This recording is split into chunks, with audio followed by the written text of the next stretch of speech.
I'm Jake Schriner. I'm Bob Nelson. And I'm Pastor Johnny Leckie, and this is the Compass Conversation Podcast. Welcome. We're glad you're here. We will follow you. You have the name above every name. We will follow you, King Jesus.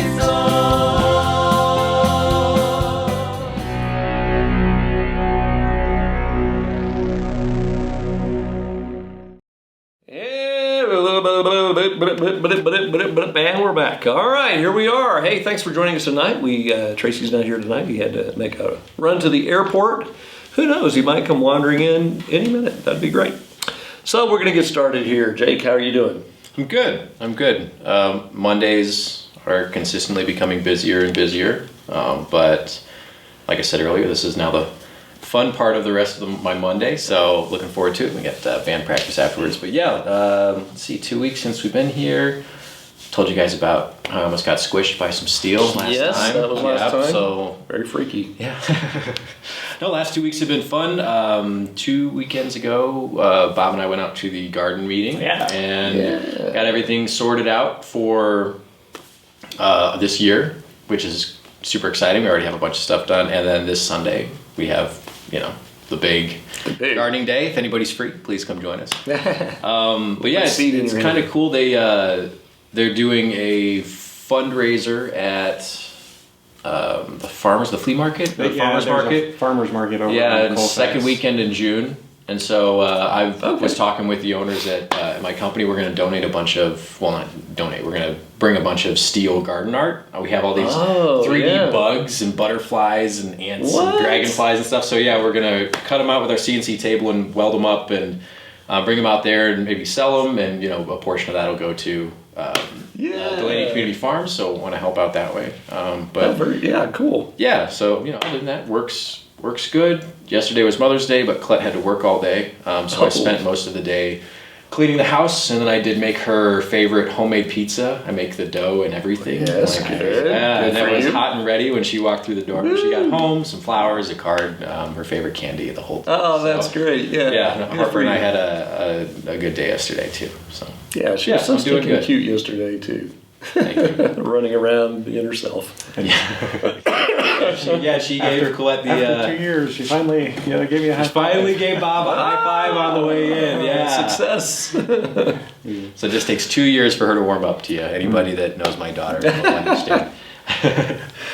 She gets a new friend every 2 years. That's it. No, wait. That's no good. All right, Jake. Well, hey, man, glad you're here. And I do like that you're rocking my look. Yes. 2 weeks ago. I guess I am again, aren't I? Yeah. Black hat, black shirt. Yeah. Nice. Yeah. I hope you don't stop just because I said that. No. I'm just gonna be like every day. I'm rocking the me not normal look. It's your new look. It's not my new look. It's just a new look. It's a new look. It's a new look. A new look. It's time to look again. All right. So looking across the table, here's Bob. How you doing, Bob?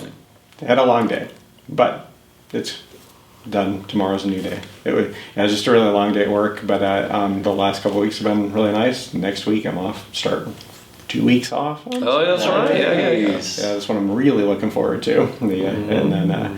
And then Joy had a procedure on Friday that she's recovering from pretty nicely and everything. So it was good to see her there Sunday as well. Yeah, it's soreness is starting to get her now. Oh, so sorry. It just is what it is. But we're glad it was done and glad it's over with. At the same time, so I think it was a wise decision. And then again next week got going up to the mountains with the family. Got the granddaughters coming along. We'll be taking them to the dogs, doing some hiking and stuff. So where are you guys going? Up to Alma, which is right near Breckenridge. So.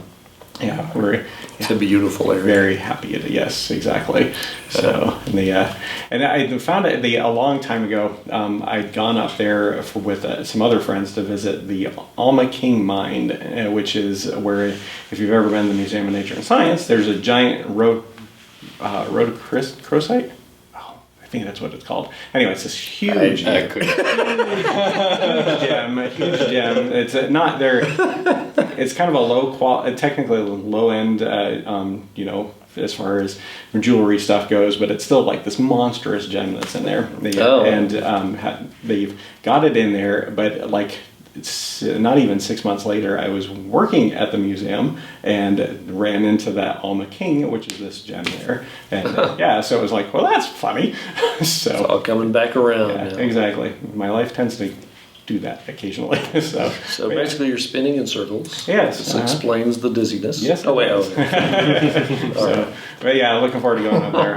Thinking about seeing if we can get up to the mine again to, just to see what it looks like nowadays. So that's very fun. Yeah. I'm glad you're getting that chance to get away. Definitely. Yeah. How are you, Johnny? Thanks, I'm fine. It cut me off. I was waiting for your cough. There's always this like long, awkward silence. Now what do we do? No one cares how you're doing. Really, Johnny? How you doing? Follow the script. Go back to the script. Line 36. That explains it very well. Take two. I'm doing fine. It is kind of weird, the sort of weakness in my voice right now. It's easy to forget how much we use our voices just to communicate, right? Just on a given day. But for me, it's really important, and almost everything that I do, I've got to use my voice in some way. So this is the end of coughing for 6 months, 5 months at least, and so lost my voice last week.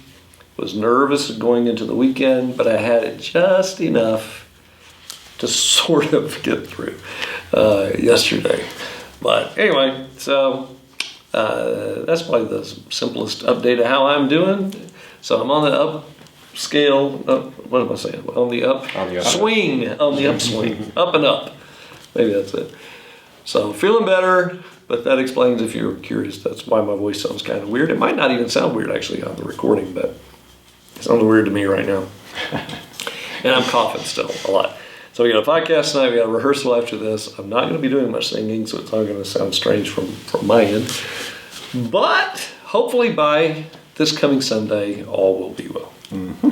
I will say this one other little thing that has nothing to do with anything about how I am. It's just the up-to-date, latest and greatest. I'm holding this little book. Is that a book? What is that? Where's the medicine kicked in? No. Okay, so this cup is from Starbucks, of course. So I stopped by Starbucks, not a sponsor of the podcast. Let's just leave it at that. So anyway, if you'd like to be, it's Bob at compassendeavor.com. Anyway, so when you're there, they have like the employee of the week or barista of the week. So it was barista of the week, and it had the person's name.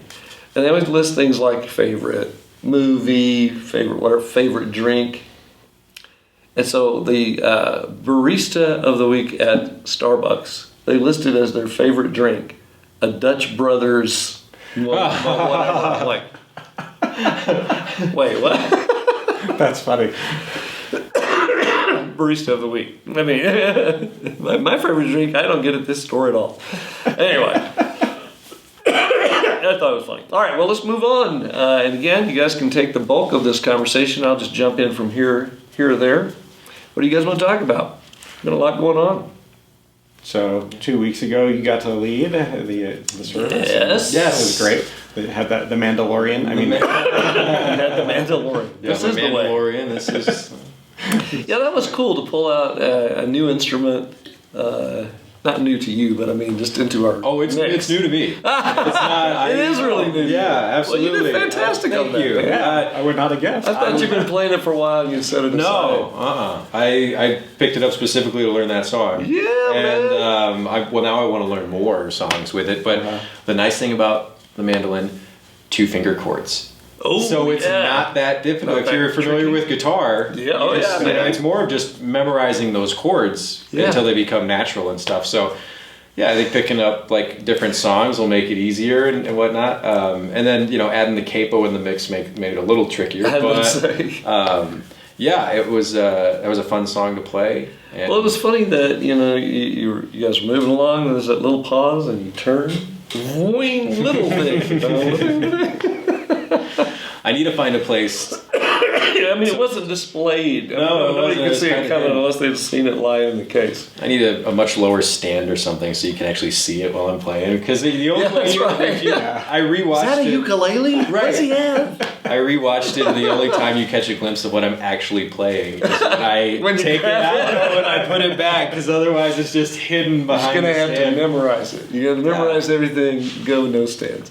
Now, there are some guys who insist that all their worship teams, they don't use stands at all because they think it looks amateurish. Yeah. But I don't... If we were like traveling the world or whatever, we would maybe do it differently. But man, we're volunteers, we have limited time. I am fine with having stands. I mean, we're not trying to impress anybody with our... That, and have you ever seen anybody in a symphony without a stand? Yeah, well, that's true. But most... you know what? Well, 3 hour we ought to teach them a little something. I have, you do too. We have a variety of musical background, history and education and things. But yeah, that is kind of interesting because really professional bands... and I mean like pop bands and rock bands and stuff, they don't have stands. They've memorized their stuff. But, and Chris, you could talk about the complexity or not complexity, but I don't know. I've heard some rock bands do some very complex music. But yeah, the orchestra, what's up with the stands? Memorize your stuff. What are you thinking? Amateurs? I'm totally kidding, by the way. I will say, playing in like concert bands and stuff, growing up all through high school and everything too, there were some bigger pieces we would do. And I played trumpet, and there are some, like if you're doing a full arrangement and it's 5 or 6 movements, there are some where you don't even play, or there are parts where you come in for like 2 measures and then you're silent again for another 5 minutes. So it is nice to have the sheet music where you have like cues marked, so you can listen and you know where you're at, and it makes it a little easier. It'd be tough to memorize having to sit there for like 4.5 minutes just counting. Oh, this is my spot, and then you come in with a little trill, and then you're done for another couple minutes. Well, like I say, there are groups where that would be fine. It'd be fine to do. Even complex. I mean, you think of the classical pianists. Many of them will do a huge piece, and there's no music at all because they spent hours and hours and hours and hours. Well, that's a luxury that the amateur who's been at work all week and is getting together with friends to worship the Lord doesn't always have that luxury, or to practice 3 times during the week in a rehearsal or something. Yeah.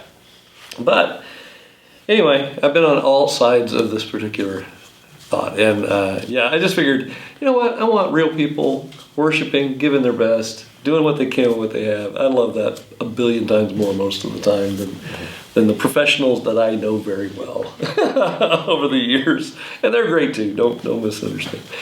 Anyhow, I'm not sure how we got off on that. It had to do with the mandolin. Yeah, we should... someone needs to see next time. Yeah, absolutely. We'll get some translucent stands. Clear stands. Wire stands where you just have the paper music. Sure. Around it. No, that'll be fun to... hopefully we'll find a few songs to work that into, Big Sundays. Yeah, stuff too, and do a little more, creativity and broaden our horizon. There's so many options out there. Yeah, I mean, we can add a second camera on the days that you're, just even in base camp. It's a piece of cake, so. Yeah, well, it's not that important to like see the mandolin. It's kind of nice. It's cool. Yeah, it's fun. I'll just stand up. I wouldn't say it's a piece of cake. I mean, but it's not that complicated. Piece of cake. Yeah. It can be done. We do it from time to time. Yep. I guess we'll be doing it this Sunday too because it's a big Sunday. Mm-hmm. Yeah. Although, speaking of, this will be one of the least prepared Big Sundays we've done in a long time. Although we've been working on a number of songs for a while. So we're going to introduce at least two of the newer things. Yeah. We'll see what happens tonight. See who's here tonight. But yeah, you did a great job. That was an awesome day. What else? So, I guess we could talk about what we talked about on that Sunday. Yeah, 2 weeks ago. And your folks were in, right? No, that was the one before that one. No, it was Tracy and Morey's folks that were in. Oh, that's right. Yeah, Tracy's retirement, so a lot of people were in town for that. So, Yeah. that was cool too. We haven't really talk about that. That is true. Yeah. Did we hit that in the last podcast? Or we were talking about it was about? No, we haven't done the podcast. It was coming up. That. That's what was happening this weekend. That's what it was. So yeah. Let's talk about that for a cool. quick minute or two, because that was the experience of him. The retirement ceremony was very cool down at the base. I'd never been to Peterson before, so that was me neither. Kind of. I feel like I barely knew it existed, despite being a Colorado native. Because it's just not talked about. Everybody thinks about Fort Carson, because it's that's there. right, yeah. So, but and NORAD, of course. But and it's not Peterson Air Force Base now; it's Peterson Space Force Base. Space Force. Yeah, it was very cool to see the Space Force deals. It almost looked like we were in a some TV show or something. Seeing those, Space Force. Oh well. I didn't see a lot of spaceships out there. No, I'm just saying. Yeah, was just the two C-130s. So. Oh my gosh.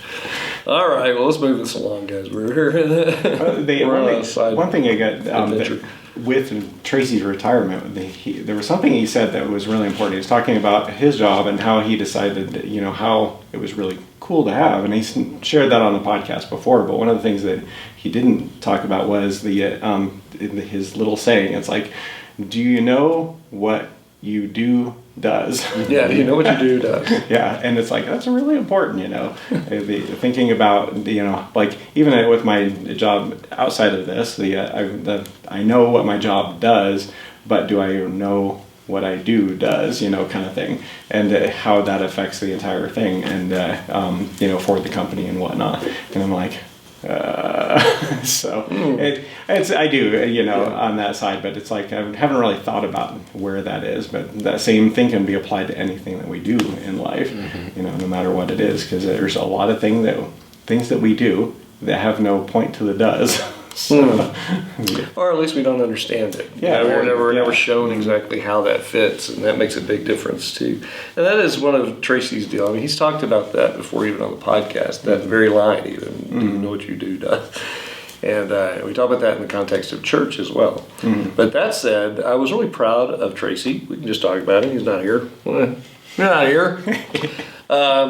But yeah, when that big group of people, and they're asking him, so what are you going to do with your retirement? He was like, or with your weekends? He's like, well, hopefully more church. Yeah. And with family and whatever. But he didn't shy away at all from his involvement in our church and even referencing sorry us. For the preaching. No, I'm not sorry. Yeah, not sorry. Not sorry at all. I did like the part of his speech where and not that I understand what, as far as the pillars that he was talking about, but he did mention that spirituality is, one of their pillars, but he's like, that's more of a foundation. I was like, that's a solid point, to try and pass on to all the people he's been leading all those years, and, hopefully it sticks with them and stuff, because that really is a huge foundation, military or otherwise, just in your everyday life, having that is what you turn to. It's where strength comes from. It's, where it helps with anxiety and everything else. I mean, it's so massive.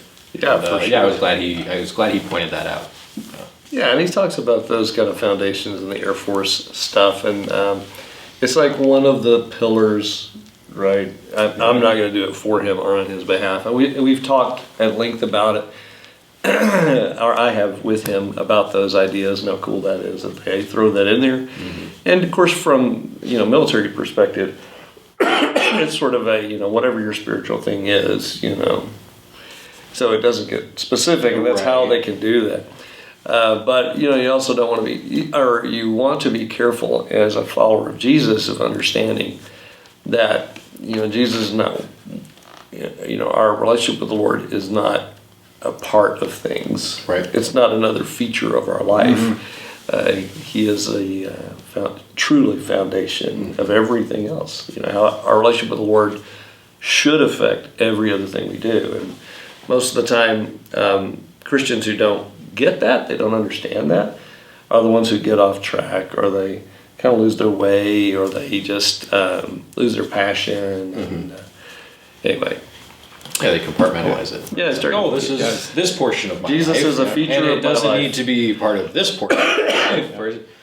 Yeah, I'm with all the people that I manage at work and stuff. Everybody is very well aware that I go to church on Sundays. If they want to talk to me about something regarding faith or religion, or they have questions about it, and I no shame in asking me, and I'm happy to talk to them about it. And what's funny about that is when you start doing that, you really see how many people aren't uncomfortable with it. Like everybody thinks it's going to make people uncomfortable, and the reality is it almost provides this extra like relief to them. They go, "Oh, I can talk about that with him. Awesome!" Yeah, and it's fun being in that role. Yeah, it is, and of course, they're like many of the people at the school that I have connections with.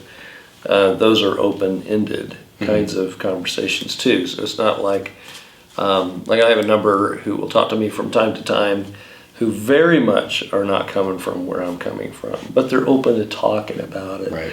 And that's a kind of long-term, build a relationship, care about the person, kind of thing. But yeah.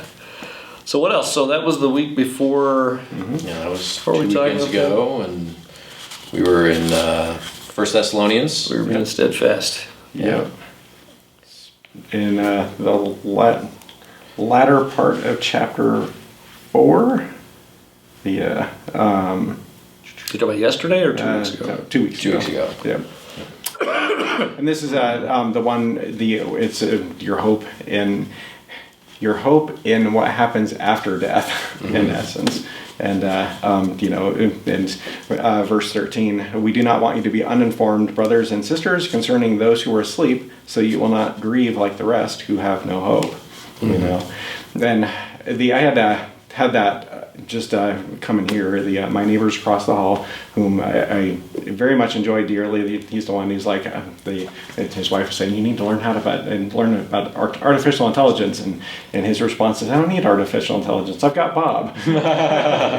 So yeah, and you do have artificial intelligence. Yes, exactly. So I occasionally need to reboot myself. So, but anyway, their youngest daughter committed suicide a few years ago, and it was and her birthday's around, and I know that, actually I didn't even think about this at the time. I know how this hurts because her birthday very occasionally falls on Mother's Day, much like my the youngest stepson's birthday falls on Father's Day every once in a while. So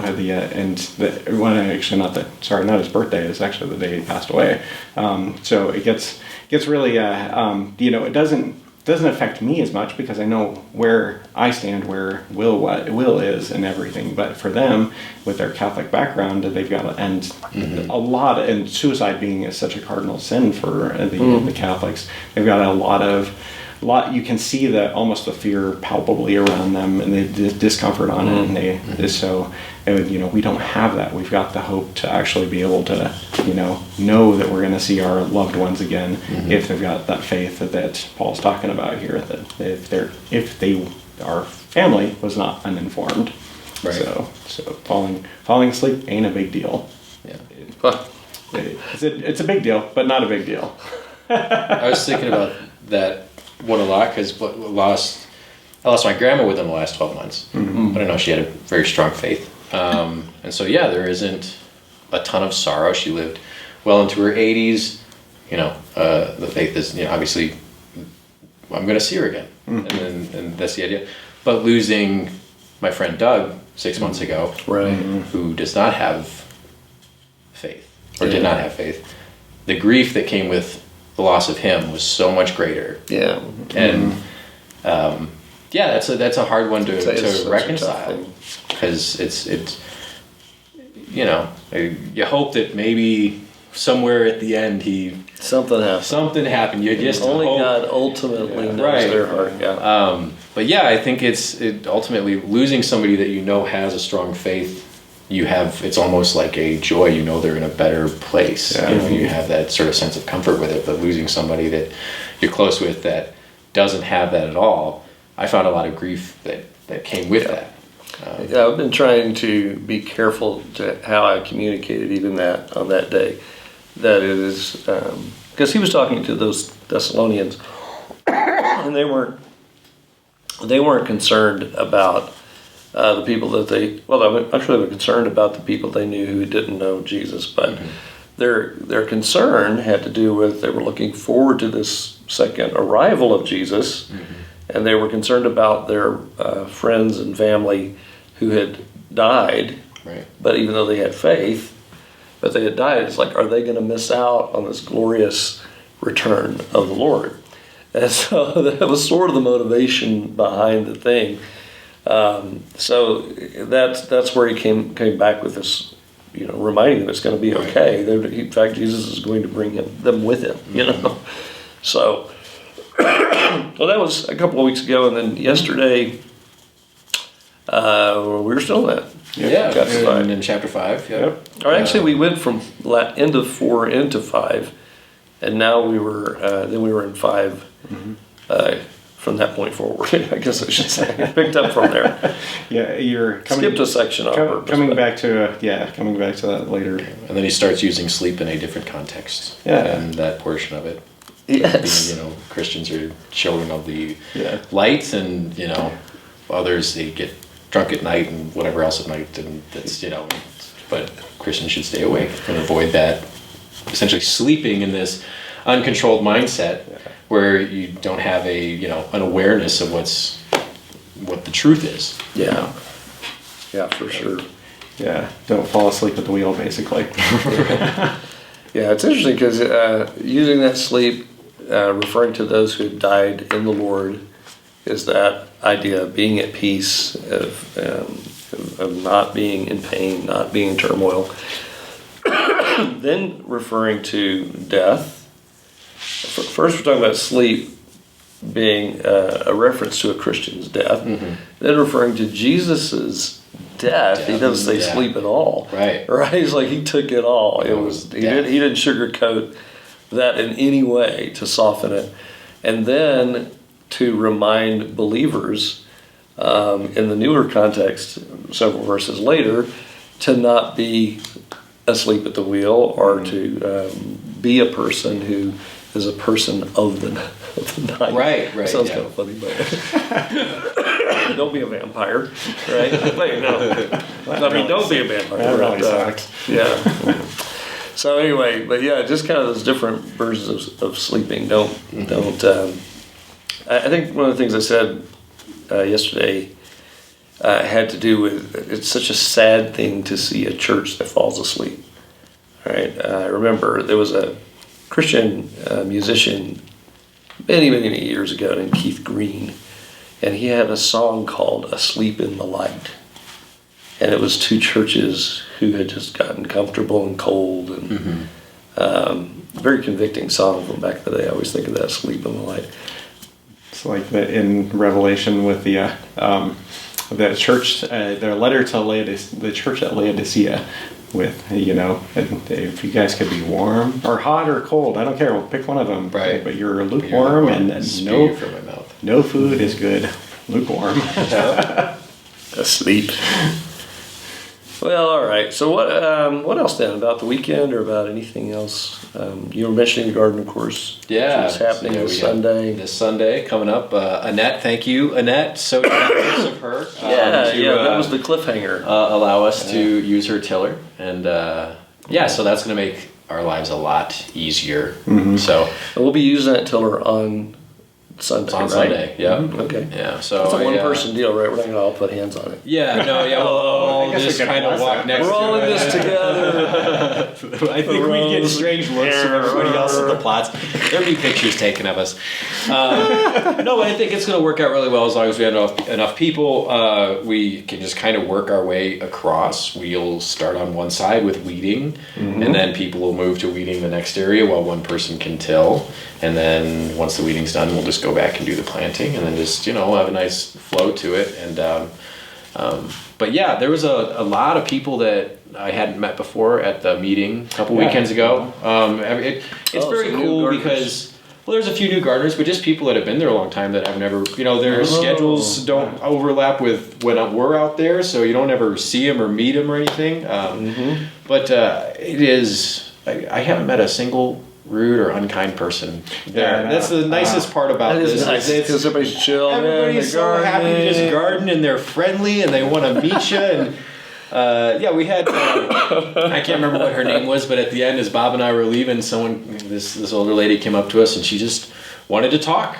So we talked with her for maybe 5 minutes or so about what we were planting and she was planting, and doing it as a church and all this stuff. But that was her deal. You could tell she just loved being a part of the community garden. So I think the fact that we're a part of that is super, super cool. Yeah, I think so too. I mean, there's so many kind of side benefits of us having a plot there in a community garden area that we're part of. It's our community garden. Yeah.